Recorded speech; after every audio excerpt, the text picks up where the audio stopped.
Ada kalimat Pali seperti ini. Kanti paramang tapotitika. Sudah paham artinya ya?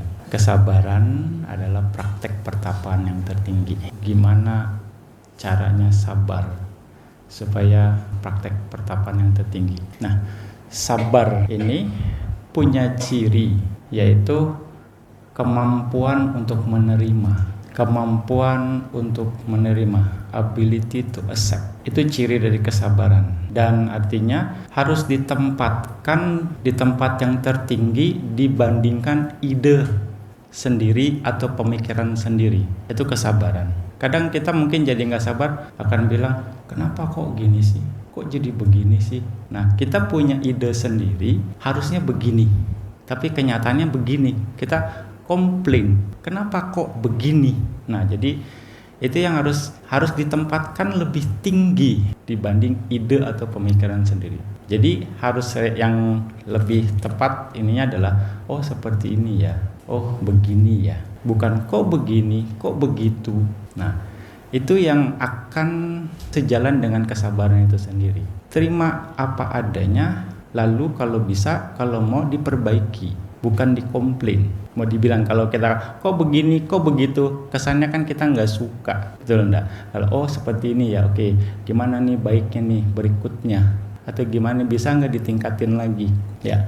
Itu ciri dari kesabaran. Jadi menempatkan di tempat yang tertinggi dibandingkan pikiran kita sendiri atau ide, itu adalah ciri dari kesabaran. Dan bagaimana untuk memunculkan kesabaran? Dengan mengurangi kemarahan. Karena kemarahan itu akan berlawanan dengan kesabaran.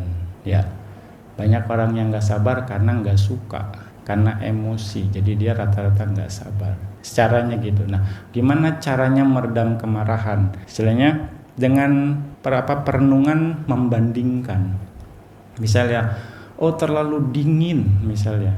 Oh, neraka Lokantarika Niraya itu lebih dingin dibandingkan kondisi sekarang. Mau dibilang neraka yang pandangan salah gitu, neraka antar dunia itu lebih dingin dibandingkan yang ini.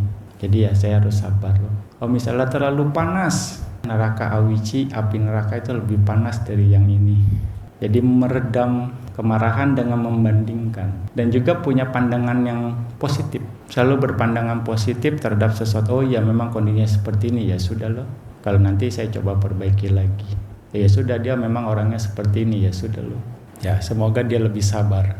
Oh ya ini memang karma saya berbuah, ya sudah, makanya berikutnya saya nggak mau bikin karma buruk lagi.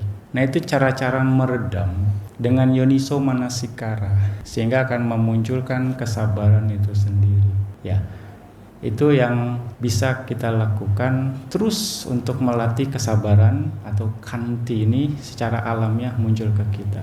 Nah, bereaksi positif dengan yoniso manasikara dan juga latihan untuk menerima. Makanya ini nyambung dengan kata Santuti, puas diri. Puas dulu dengan kondisi yang ada, lalu tingkatkan, rubah jadi lebih baik. Jangan seperti ini langsung kita dengan emosi marah, nggak bisa begini. Itu berarti kesabarannya kurang. Karena memang itulah ciri kesabaran, dan akan sangat baik kalau kita bisa melatihnya lagi, dan ini perlu dilatih, perlu dicoba supaya menjadi kuat sekali lagi. Sekali lagi, kebajikan terus lakukan walaupun kecil. Ya, dengan begitu kalau sering diulang itu akan jadi mahir. Kesabaran pun harus terus dilatih supaya kita jadi mahir dalam bersabar. Kira-kira gitu ya. Cara-cara melatih kesabaran yang tadi. Sudut pandang itu, pengertian itu yang harus kita ingat lagi dan lagi. Kemampuan untuk menerima itu adalah cara kita untuk bisa sabar. Kira-kira seperti itu. Oke. Semoga Anda bisa menerima ini semua ya. Oke, ya. Ada lagi istilah gini, hasil boleh puas, tapi usaha tidak boleh puas. Ya. Setelah terima, coba lagi, ya. Oke.